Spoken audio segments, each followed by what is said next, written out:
Support for 100 Watts and a Wire is brought to you by 100wattsandawire.com. To subscribe to the show, simply click the RSS feed. While you're there, apply for your free 100 Watts ID and learn how you can help make 100 Watts and a Wire listener supported. Click the donate page and pick the option that works best for you. We've got a traveling toolkit, 100 Watts and a Wire gear, and more. That's 100wattsandawire.com. And ICOM. Create your own band opening. ICOM's newest SDR transceiver, the IC9700, is coming soon. Visit icomamerica.com/amateur for more information. And LDG. An LDG automatic tuner between your transmitter and antenna will match impedances and ensure maximum power output while protecting your finals from damage due to reflected RF. To learn more, visit ldgelectronics.com. And now, from Grid Square Echo Mike 48, this is 100 Watts and a Wire. Oh, good Lord, the headphones have gone up too high now. That reminds me of first meeting Earl Bailey. You'd walk into the studio and his headphones were just cranked up, man. I'm taking you back to 1998 in Philadelphia, Pennsylvania at WMMR. And my first day certainly meeting Earl. I think I was doing some overnight stuff when I first got to Philadelphia, but, you know, seeing daylight and seeing a real broadcaster, like a serious veteran. And I was coming on after Earl. And his headphones were so cranked up. And I thought, whoa, man, because I'm sort of like, I don't really need to hear myself that loud, you know. But then again, with a voice like his, I understand. I don't know. I'd probably have to ask Earl if he's suffered any hearing loss. I didn't think it was that. I think he loved to hear the music. And it was incidental that his voice was up that high, too. But, I mean, it was noticeable. But starting this show, my headphones were definitely jacked up. I'm not sure what happened. That's more than you need to know. How's everybody doing? It's Christian. My call sign is Kilo Zero Sierra Tango Hotel. And I just happened to stumble upon CQ Worldwide 160 this weekend. Clearly, I noticed the band was really hopping. And I was like, what's happening? And I went to the ARRL website to look at their contest postings, and there was nothing for late February on 160. And I love the 160 contest. I know you're thinking, oh, can't get on 160 because all these people come around, these goddamn no-code hams. I know, Jimmy. Wasn't always like this. You know what it was. And then they go on to pontificate how things have just gone downhill. That's not, unique to 160. It's just, when neighbors come in and the contests come to play, you hear a lot of that. And these old timers will hold on to a frequency. You're not going to butt them off just for your contest. Or some of them will take the weekend off. You'll hear them say that too. I just couldn't, just went and did something else.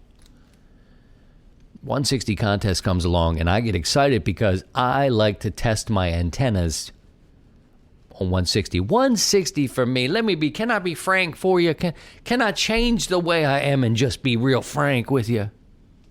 That's an old joke. You've been around here long enough, I'm just going to tell it because I can't remember what I tell people. And I can't remember what I say on the show most times. It's unscripted.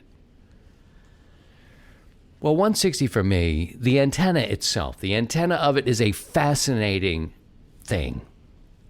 It's got these long legs, and I can't give it everything it needs. I can't get it as high as it needs to go. I've got limitations. I can get 160, and I refer to 160 as her. And I think probably all antennas, for me, are female-oriented. I don't know. I'm just saying. She isn't as high up in the tree as she needs to be to sing like she can. She lets me get in the game. We're talking 50, 55 feet here. You know what I mean? And those legs, oh, Lord, those legs, girl. I love 160. That said, 160, that antenna, at a quarter wave, I don't even know the measurements, 231 something, 200 some feet. 160 as a sort of dipole configuration is what I have. She's up in a tree, and I get those legs spread out too close to the north and close to the south. It's not exactly just so. It's a lot of wire. It is a giant pain in the ass. A lot of the time and a lot of the year, it is a pain, man. I'm out in the woods and everything falls down and leg up.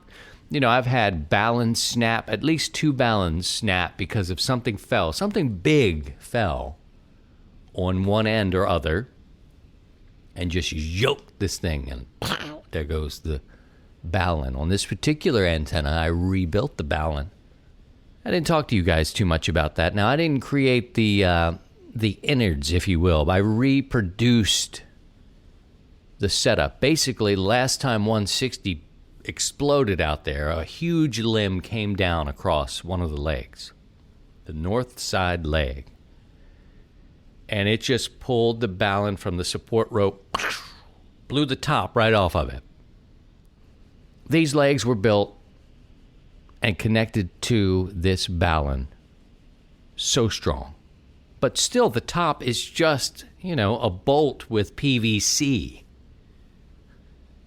And the weather whipped through there and dropped a dead limb. I'm not even sure if it was a dead limb. It was a huge limb. And in fact, I was able to get that leg out from under the limb without, chainsaw. This is in the woods, deep, That thing still needs to be chainsawed down. The point I'm getting at, friends, is 160, the antenna itself, it's kind of one of those things. You work really hard because 160 takes up a lot of real estate. And I don't have it out in the open. I can't do that out in the open, so it's out in the woods. So she can be a pain in the dupa. But she can also sing in the night. She is Karen Carpenter. She is Etta James. And on 160... during the contest, it's like Rosemary Clooney is outside. And so many different stations in different states are on. And you know what I do? I don't try to work as many people as I can. I work as many different states as I can just to see what this antenna, this humongous, long-legged, sexy, beautiful beast, pain in my ass, is going to get me. Unfortunately, I didn't hear a lot of West Coast stuff. I got out to as far as Oregon, Nevada, some states west of me, but a lot of East Coast stuff. In 1,500 miles on 160 in crappy weather conditions, low band conditions, it made me feel good. It made me feel like all this work that you do to this antenna and all this work you give to it, because it really is. It's just like, I'll go out there once a week and I'll check these antennas. And I've got my ends tied off to the trees with, some rope. And I've got a old-time type window sash that will move it, 4 feet. It has about 4 feet of give on each side. It's weighted down, but it can move up and down depending on what it needs. Trees move, guys. If you tie off your antennas to trees and make them tight like guitar strings, you'll be just like me in my first year on HF. Pling! Pling, pling. I hate this. Ah! That was kind of where I was, man. I was thinking, this is not for me. One of the best pieces of advice ever given was to at least, tie off, but don't lock it down. Tie it to, people use buckets and sand, and I've used bricks. I like the old Victorian-era window sashes. They're weights. They come in different weights. 160 requires more weight on the end than, say, a 20-meter antenna or a 40. But if you do that, you're giving your antenna a chance to actually move and do what it needs to do. It can go back and forth. It's weighted. Those legs are still going to be... My stuff is inverted V. You're still giving it a little bit of play when the wind blows and moves them a little bit, or something falls on it. You're at least going to get a little bit of a buffer there. It's not going to be a clean snap just right. It gives up a fight out there in the woods with 160, man. I've lost several. So getting on this contest for me, it's a lot of fun. Mostly I worked East Coast stations. Mostly. But, hitting Nevada, hitting Arizona, Oregon from my spot on 160, it gives you hope because we're at the bottom of the sun cycle, right? In other words, if you're new to the hobby, the sun cycle, we're at the bottom of the solar flares and the sun cycle and all this. In a nutshell, friends, conditions are not great for us, and they haven't been great for a while. Imagine the time when we start to move up and out of this. Gives you hope. Rainy, cloudy conditions to be able to hit, 1,500 miles away. Now I know why I do this, but that's what I do during contests like CQ Worldwide 160. I play a different game. I just want to see what that antenna does. Patrick is back this week. He loves the satellites. He's going to be our special op. We'll talk to him in just a little bit. Catch up on a couple of other things when we come back. CQ. This is 100 watts and a wire. ICOM's newest SDR transceiver, the IC9700, is coming soon. This new radio is bringing direct sampling to the UHF-VHF weak signal world. The IC9700 all-mode transceiver is loaded with innovative features such as dedicated amateur satellite operation, a color touchscreen, D-Star capability, RF direct sampling on 2-meter and 70-centimeter bands, dual independent receivers capable of full duplex operation, as well as dual watch, and 100 watts max output power on 2 meters, 75 watts on 70 centimeters, and 10 watts max on 1.2 gigahertz. Visit icomamerica.com/amateur for more information on all ICOM radios. And BioNO Power, offering the best performance lithium iron phosphate batteries for your ham radios. Visit bionopower.com. That's BIOENNOPOWER.com. Or contact dealers nationwide. This is Paul Brown, WD9 GCO of Amateur Radio Newsline. I'm also member number 141. You're listening to 100 Watts and a Wire with Christian Kudnick, K0STH. I worked my first Canadian National Park over the weekend. Victor Echo 1 Golf Papa Yankee. He was in NS 17. It was a historic site. Now, his signal was not strong, but when I heard it, see, I got to tell you a little bit about me. Sit down. Sit down. I like to chase. I don't know how this relates in my regular life. I don't know what it is, what the motivation is. But I hear a park, and it doesn't matter to me. I don't get wrapped up in who you're with. It's where you are. And if you're in a park, whether it's Parks on the Air, Worldwide Flora and Fauna, the Canadian National Park program, which has started, by the way. I don't know if you know much about it. We talked about it a little bit. I heard it, my first one. And I have some audio of it. It's not great. But check this out. Me chasing the Canadians through the park.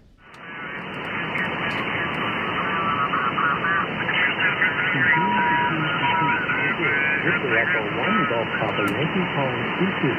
Canadian National Parks on the Air, activating November Sierra 17, NS17, Fort Edward National Historic Site in Windsor, Nova Scotia, calling CQ and listen. Kilo 0 Sierra Tango Hotel.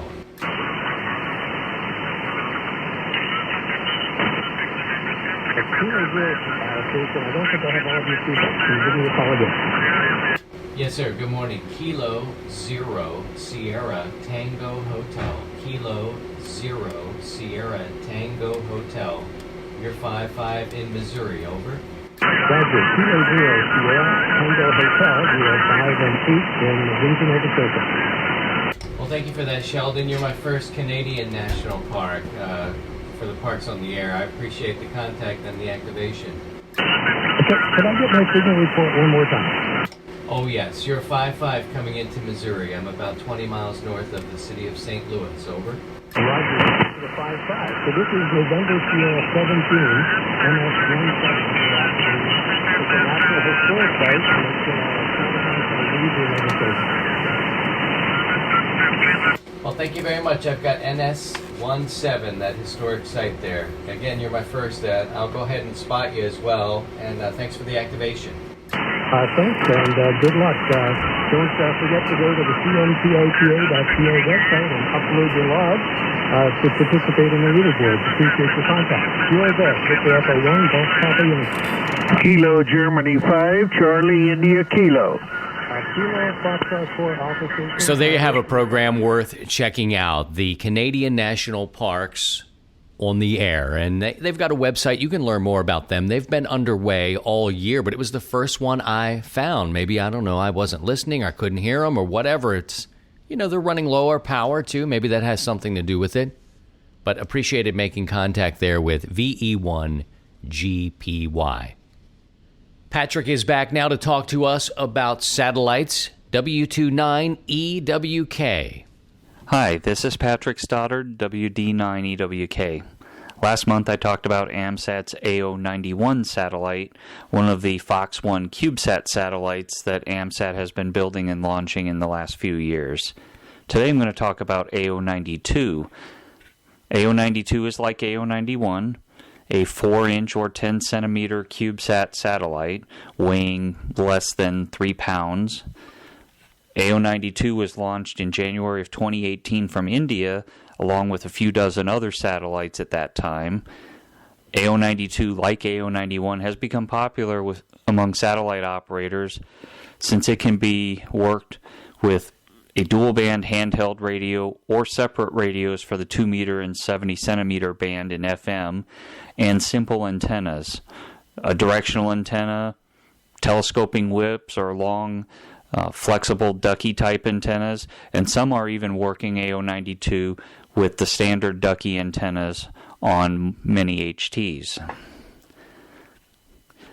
Like with AO91, AO92 listens on the 70-centimeter band at 435.350 megahertz, give or take a little for Doppler, and transmits to the ground on 145.880 megahertz FM. It's very easy to hear. It doesn't take much to be heard by the satellite. With the directional antenna, some stations have reported making contacts using 20, 30, 50 milliwatts of transmit power from the ground, and using telescoping whips or the long flexible ducky type antennas, the 4 or 5 watts in most HTs works fine for that. AO92 has 2 additional payloads not present in AO91. One of those payloads is a camera. It's not a high-resolution camera like you would see from the imagery on Google Earth or Google Maps. It's actually a relatively simple VGA-type webcam like you would see on computers from a few years ago. It is mounted on the satellite, and AMSAT has periodically activated the camera to take pictures of the Earth. Last fall, AMSAT attempted to use this orbiting camera to get pictures of the hurricanes around the southeastern U.S., and has turned the camera on at other times to support university experiments. These pictures come down in the digital data stream that can be decoded using free software from AMSAT called FoxTelem, the same software that reads the telemetry from AO92 and the other Fox 1 satellites will also decode the pictures, display them on your computer, and if you have an internet connection, upload those pictures or portions of pictures to AMSAT servers to collect copies of the pictures whenever the satellite's camera is on. When the camera is on, the FM repeater is turned off so that the downlink transmitter can be dedicated to sending higher quality data transmission instead of voice. The other difference with AO92 compared to AO91 is that AO92 has a second uplink receiver. When AMSAT commands it on, AO92 will listen on the 23 centimeter band, also known as L band, at 1267.360 megahertz, give or take about 30 kilohertz to compensate for Doppler. The L band uplink has become popular as it's been activated over the last year. Stations have been cobbling together equipment, many times older radios that include the 1.2 gigahertz band, or more modern radios like the ICOM IC9100 or the Kenwood TS2000 that have a 1.2 gigahertz module to make use of the alternate uplink. Many stations are also making use of handheld radios, which typically transmit at 1 watt on the 1.2 gigahertz band. There's one of those radios currently in production in an HT, the Alinco DJ G7T, that has become a popular choice. The DJ G7T has been on the market about 10 years. It's a tri-band handheld, also including the 2 meter and 70 centimeter band, but it will transmit on 1.2 gigahertz at 1 watt, and I use that myself to get on that band using one of those radios I bought when they came on the market about 10 years ago. Most stations are using Yagis to make use of the 1.2 gigahertz uplink, and at that frequency, the Yagis don't have to be very large. I've used 5 and 10 element Yagis. The 10 element Yagi I found on eBay. The 5 element Yagi I've had that I bought at a Hamfest in the 90s. Both of those antennas work. Some have even used the stock Ducky antenna on the DJ G7T to make contacts on AO92 when the 1.2 gigahertz receiver is active. It's a different challenge. Currently, AO92 is the only satellite to operate with a 1.2 gigahertz uplink of any sort, and for radio amateurs, the 1.2 gigahertz band is only allowed for satellite use on uplinks. We are not permitted to use it as a downlink frequency to listen on the ground. One of the stations that has been on AO92's L band or 1.2 gigahertz uplink is NDAF N6UTC in Southern California. He was given an old Yaesu FT911, a 1.2 gigahertz only handheld radio sold in the early to mid 90s. The internal speaker does not work. The speaker jack on the HT does not work. It still transmits, and since amateurs are only allowed to use 1.2 gigahertz as an uplink frequency, it works perfectly for AO92. NDEF has used that to make contacts in recent weeks since he received the radio. Like with AO91, AO92 passes by any particular location on the Earth 2 or 3 times every morning and 2 or 3 times every evening.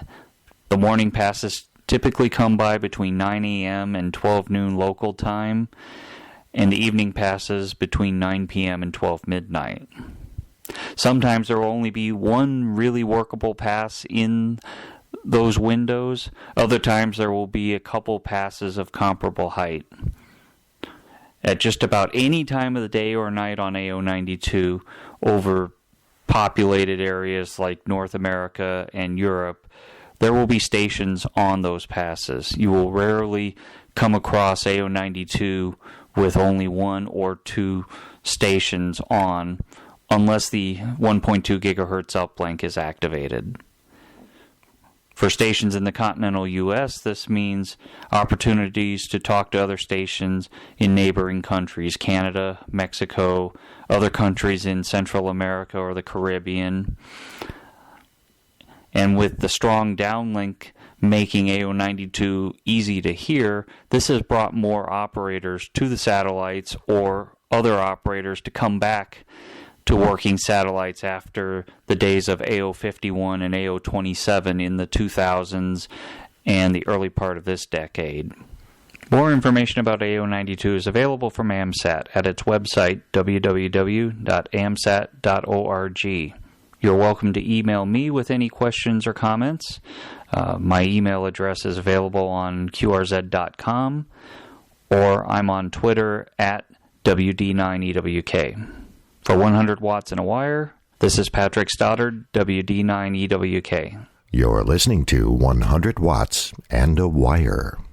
LDG Electronics provides state-of-the-art antenna tuners for every amateur need. From QRP to QRO, fixed stations, portable and remote, an LDG tuner will match your radio to your antenna using our lightning-fast, proprietary tuning algorithms. LDG is a family-owned and operated company dedicated to bringing innovative, quality products to the amateur market. All LDG products carry a full 2-year warranty that is fully transferable when you sell it, with no paperwork required. Support is only a phone call or email away. We're always here to help you. Visit us on the web at ldgelectronics.com.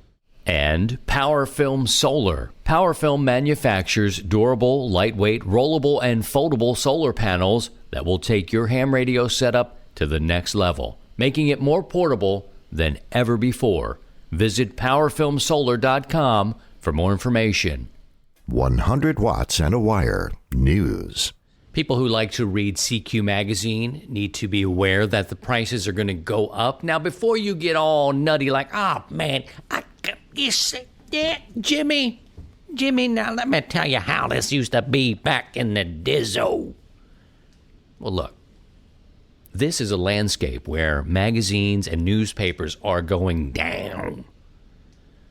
So the fact that they're raising their prices up a little bit, if you dig it, then you dig it. You kind of have to adjust and you need to help out a little bit, okay? I'm just here to let you know 12 issues shipped in the U.S. go up from $38.95 to $42.95. Not huge and dramatic. 24 issues today cost you $70.95, going up to $77.95. And 36 issues go from $102.95 to $111.95. These changes are coming. I noticed the promotion in the magazine for this month. And let me get on a sidekick here. The cover photo is beautiful in CQ Magazine this month. Reverend Paul, Whiskey Zero Alpha India Hotel passed away, and dozens of hams went back to pay homage and honor to his memory. And the cover shot is beautiful. It's beautiful. They're all gathered there in his memory. I think that's great. Switching back now, the digital editions are also going up. What is 12 issues for $27 is going up $3 to $30. 24 is $52 now, going up to $57. 36 issues today is $77, going up to $83. Make a mental note of it. Not drastic. I'm sure they're doing what they need to do, but I wanted to let you know that. Now, one way that can help you, kind of this back doorway, if you will, is becoming a sustaining member of 100 Watts and a Wire. Go to 100wattsandawire.com, click on Donate. You give the show $25. We have now created a win-win-win scenario. You give money to the show. It helps us with production, distribution, promotion, and we can keep doing what we do. Plus, you're going to get a discount from participating businesses. Businesses like Radio Waves Antennas, MFJ, Chameleon Antenna, BioNO Power, NI4L antennas, PowerFilm Solar. And you also have a bonus offer. When you become a sustaining member to this show, CQ Magazine will give you six free digital issues of CQ Magazine. Okay? You're also put in a random drawing for a free LDG tuner. that promotion's winding down a little bit now. We have a couple more months left. At the end of each month, I pick a winner to win an LDG tuner, all for becoming a sustaining member of 100 Watts and a Wire. Check it out on our website, 100wattsandawire.com. I'll leave it there for this week, friends. I appreciate you and all you do for me and the show and the support you give through social media, the Facebook page and Twitter. Be kind to each other there and on the airwaves and in person. Take care of yourselves, take care of your family, and by all means, if you can, please try and stay above the noise. To join the 100 Watts and a Wire community, visit 100wattsandawire.com.